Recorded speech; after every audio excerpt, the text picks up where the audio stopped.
La biomecánica es una disciplina que estudia la aplicación de la fuerza en el cuerpo humano. ¿Sabías que a través de la biomecánica puedes mejorar e evitar lesiones en la ejecución de tus ejercicios? Para profundizar más en el tema, nos acompaña la conferencista Eliana Márquez, licenciada en fisioterapia, con un diplomado en terapia manual neuromusculoesquelética. Tiene certificaciones internacionales en el concepto de Mulligan Brasil, cuadrante superior e inferior, y en biomecánica deportiva, maestrante de biomecánica. Y lo mejor de todo es mi hermana, quien compartirá con ustedes su ponencia titulada La biomecánica en el aterrizaje y su influencia en lesiones de miembro inferior. No te lo pierdas, está atento. Saludos, para mí es un placer encontrarme con ustedes hoy en el Congreso Online Salud en la Era Postdigital. Quiero agradecer a la fisioterapeuta Alejandra Medina y al equipo de Ristar por la invitación al Congreso, al doctor José Marín y al profesor Giovanni Pomedes, quienes son mis mentores, y gracias por su acompañamiento y colaboración en el desarrollo de esta ponencia. A ustedes, la audiencia, por tomarse el tiempo de encontrarnos en este espacio para intercambiar información y conocimiento y generar nuevos procesos de enseñanza y aprendizaje. Esta noche vengo a discernir con ustedes acerca del análisis del movimiento durante el aterrizaje y su influencia en las lesiones del miembro inferior.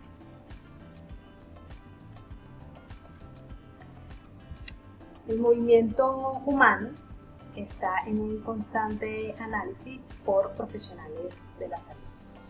Entre ellos se encuentran los fisioterapeutas, cuyo desempeño está dirigido al hacer y al saber. Cuando deseamos hacer un análisis del movimiento humano, debemos tener conocimiento anatómico, muscular, articular y neural. Pero también debemos conocer de otros aspectos como son las condiciones físicas de la persona, las medidas antropométricas, el entorno donde se desarrolla el movimiento y la ejecución del movimiento. En este contexto, la biomecánica nos ofrece como herramienta la descripción del movimiento a través de variables espaciales, temporales y espacio-temporales. Además, nos permite conocer las fuerzas que producen ese movimiento y nos permite observar en el espacio el plano en el que se está produciendo ese movimiento, los ejes que atraviesan esa articulación, los músculos implicados y si los ángulos entre los segmentos son los indicados. Es allí donde la biomecánica nos ofrece una visión clara de cómo se está desarrollando ese movimiento y si ese movimiento se está realizando de manera correcta o si se encuentran fallos en la técnica.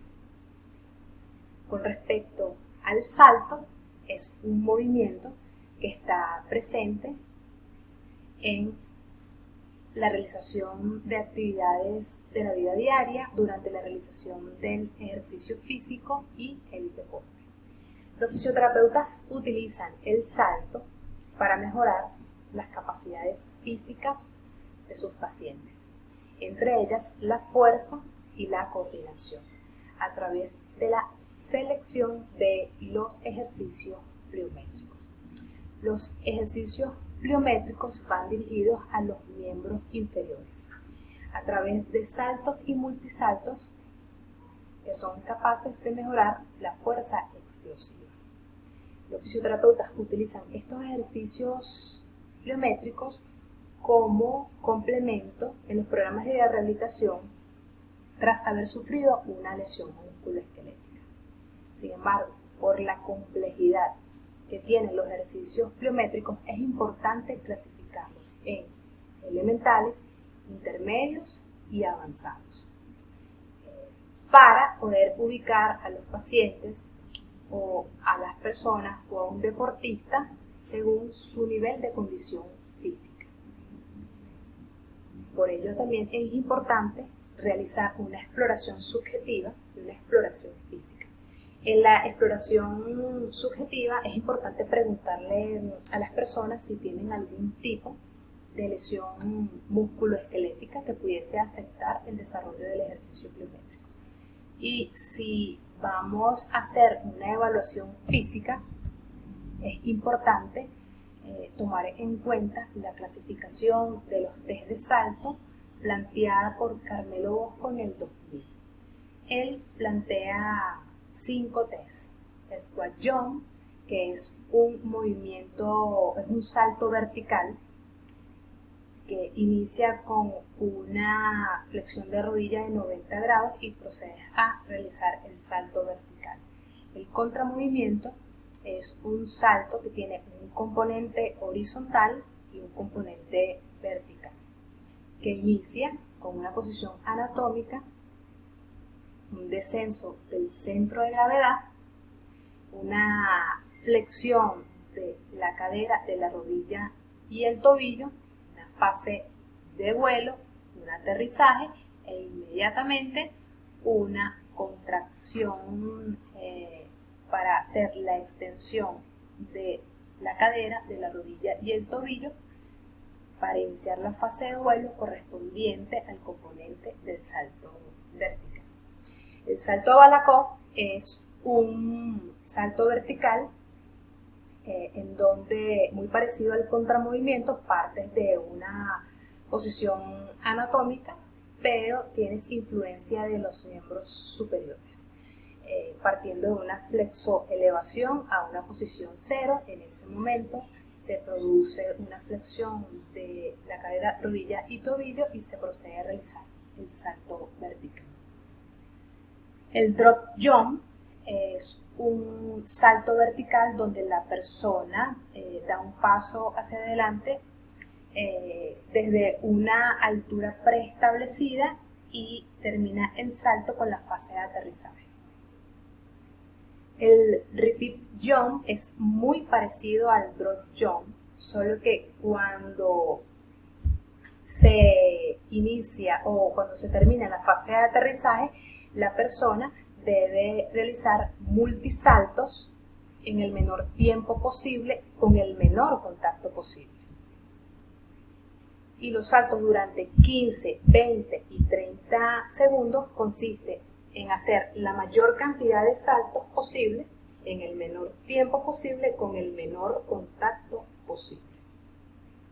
Estos tests están dirigidos a evaluar la altura del salto y la potencia que se tiene en los miembros inferiores. Una vez obtenidos los valores y los resultados del test aplicado, se procede a prescribir los ejercicios pliométricos según el nivel de intensidad. ¿Qué hay que tomar en cuenta en esta clasificación? Que mientras más complejo es el salto, mayor estrés mecánico pueden sufrir los miembros inferiores. Y mientras más elemental sea el salto, menor estrés mecánico puede existir en los miembros inferiores.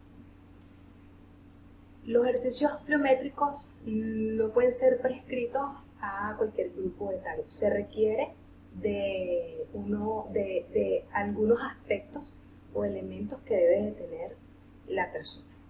Debe tener una condición física óptima, debe tener fuerza muscular, debe tener amplitud del movimiento y debe tener una coordinación.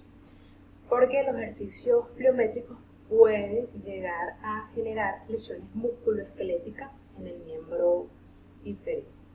Desde el punto de vista de la técnica, un desvío en la técnica también puede generar lesiones musculoesqueléticas en el miembro inferior. Todo salto tiene una consecuencia que es el descenso y el aterrizaje. El aterrizaje es un movimiento que lo encontramos mientras realizamos una actividad de la vida diaria, un ejercicio físico o un deporte. Un ejemplo, durante las actividades de la vida diaria, tomar un objeto que se encuentre en la parte superior. Realizamos un salto, tomamos el objeto y procedemos al descenso a través del aterrizaje bipolar. Durante la realización de un ejercicio físico puede ser pasar un obstáculo o pasar una superficie inestable en un programa de rehabilitación o de entrenamiento. Y en el deporte, por dar un ejemplo, en el básquet, cuando vamos a lanzar la pelota al aro, hacemos un salto vertical, se procede al lanzamiento de la pelota y para aterrizar se puede aterrizar de manera unipolar. O cuando vamos a tomar un rebote del tablero o del aro de básquet, se suele realizar un contramovimiento y para aterrizar se aterriza de manera bilateral o bipolar. Tipos de salto. Hay saltos horizontales y verticales. El salto horizontal, lo primero que contacta con la superficie del suelo es el talón.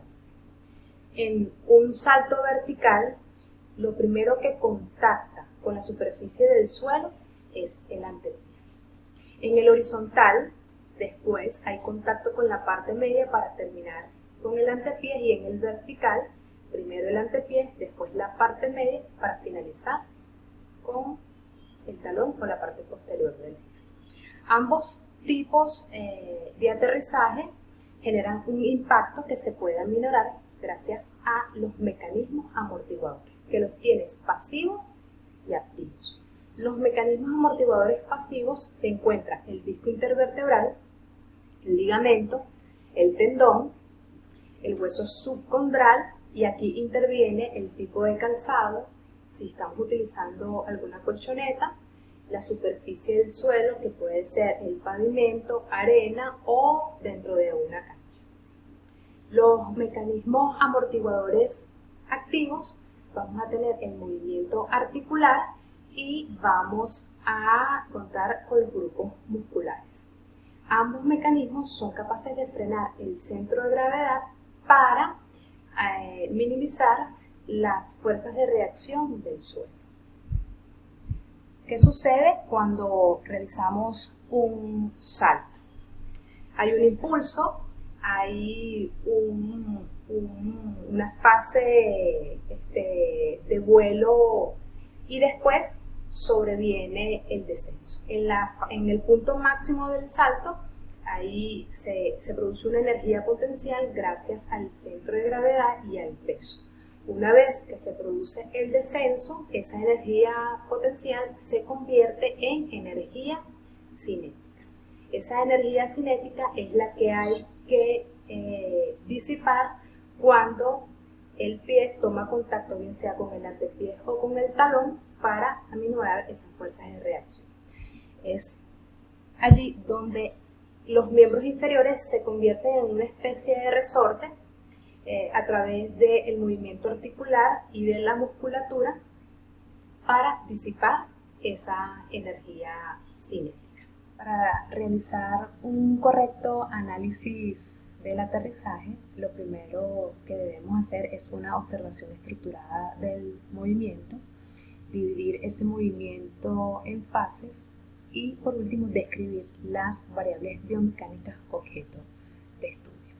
Se seleccionó el salto denominado contramovimiento, que es un salto que tiene un componente horizontal y un componente vertical.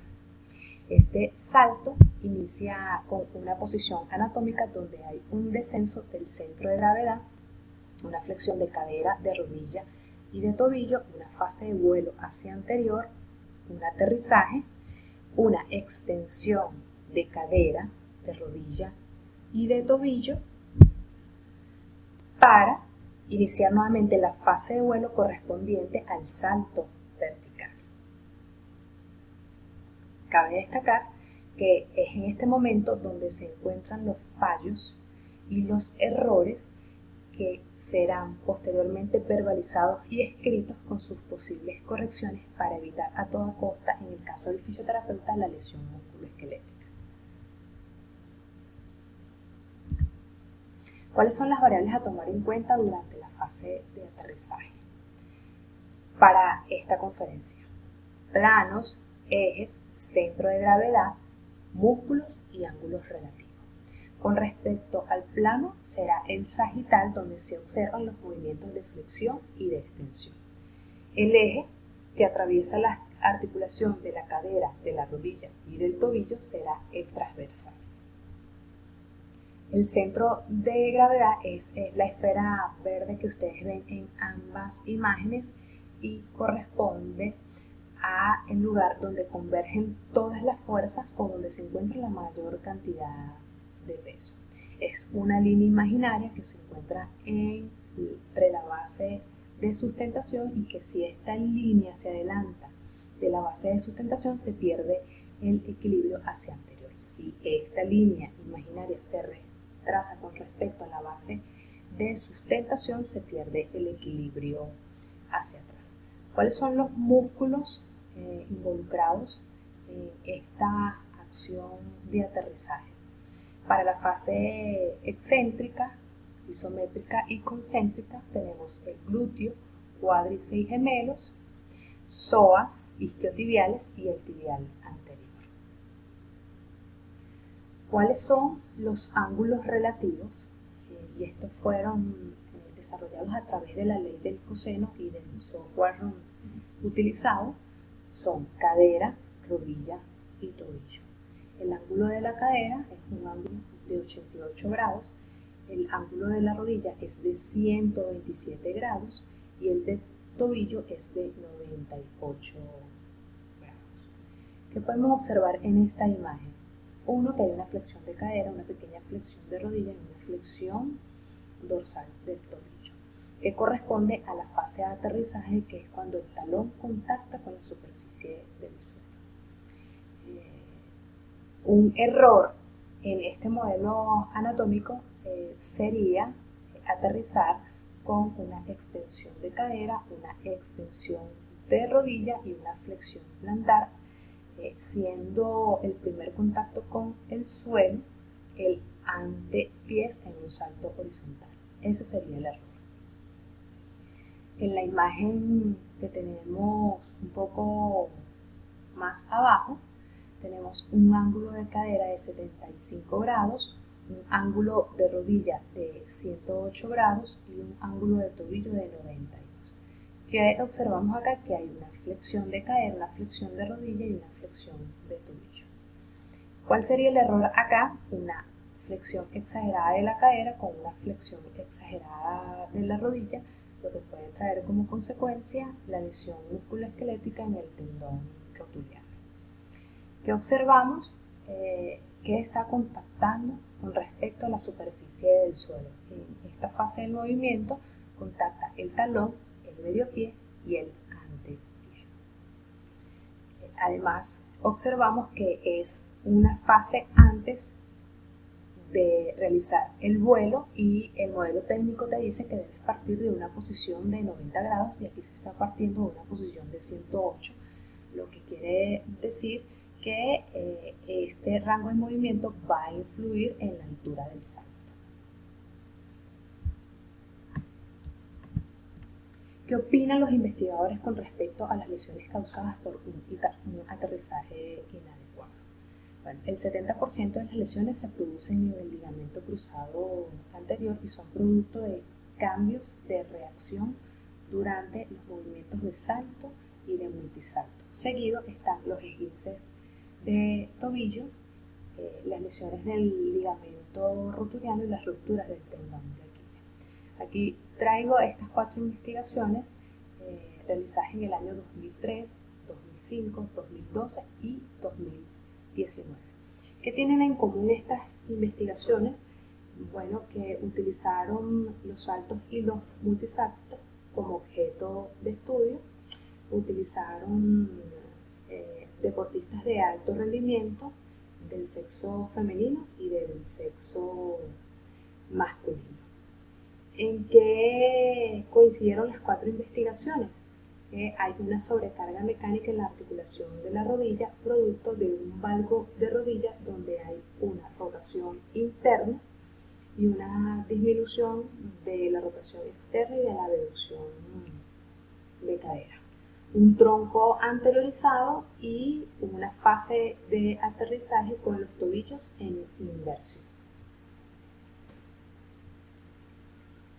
Además, estas investigaciones también arrojaron una mayor flexión de cadera y una contracción excesiva de los músculos gemelos y del tibial anterior, sugiriendo que son activados para sentir mayor estabilidad. Que también llamó la atención de la investigación realizada en el año de 2019, que los investigadores hicieron preguntas si los deportistas en algún momento han sufrido de un esguince de tobillo. Los atletas que presentaron antecedentes de esguince de tobillo fueron los atletas que aterrizaron con mayor flexión de cadera, con rotación interna y con un tronco anteriorizado. De allí la importancia de, en la exploración subjetiva, preguntar si hay antecedentes de lesiones musculoesqueléticas para evitar los errores en el desarrollo de la técnica. ¿Cuáles son las consideraciones finales para esta conferencia? 1. Conocer los fundamentos teóricos del análisis del movimiento. Conocer que hay unas variables biomecánicas que pueden ser estudiadas. Las hay desde el estudio de la dinámica y desde el estudio de la cinemática. En la cinemática tenemos las variables espaciales, temporales y espaciotemporales,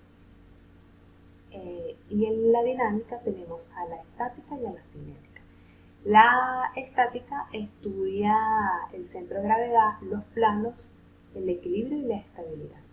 Y la cinética estudia potencia, fuerza, cantidad de movimiento, inercia, por nombrar algunas. Con respecto a las destrezas motoras, es importante conocer el modelo técnico, hacer la observación estructurada y describir ese movimiento en fases para después describir cuáles son las variables biomecánicas a estudiar planteadas anteriormente. Comparar los análisis del movimiento con otras investigaciones para saber dónde convergen y dónde tienen relación la investigación con respecto a la muestra, el método utilizado y los resultados arrojados. Se debe realizar el entrenamiento de la fuerza como un elemento amortiguador. Los investigadores dicen que los aterrizajes deben realizarse de manera suave y que este aterrizaje es por un efecto amortiguador de los movimientos articulares y de los músculos, pero que estos músculos deben ser lo suficientemente fuertes para evitar la fuerza de reacción del suelo. De allí la razón de fortalecer los miembros inferiores a través de ejercicios de peso muerto, ejercicios de sentadilla, ejercicios pliométricos, saltos y multisaltos unipodales y bipodales.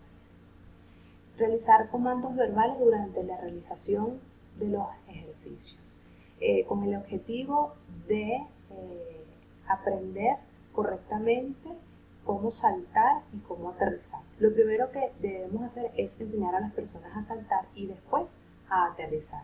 Y eso lo podemos hacer a través de los comandos verbales y a través de las demostraciones. Y por último, hacer investigación con respecto al análisis biomecánico para encontrar fallas y errores en el movimiento humano que nos permita crear planes de tratamiento más óptimos, al igual que programas de entrenamiento más óptimos. Para mí fue un placer haber compartido con ustedes durante estos 25 minutos, espero sea de su agrado. Si tienen alguna pregunta o alguna interrogante la pueden hacer a través de mi correo electrónico y los invito a seguir participando a través de la página de Ristar, porque este equipo no se queda solamente con este congreso, sino que piensan seguir innovando y piensan seguir llegando a ustedes a través de esta era digital. Un abrazo, saludos.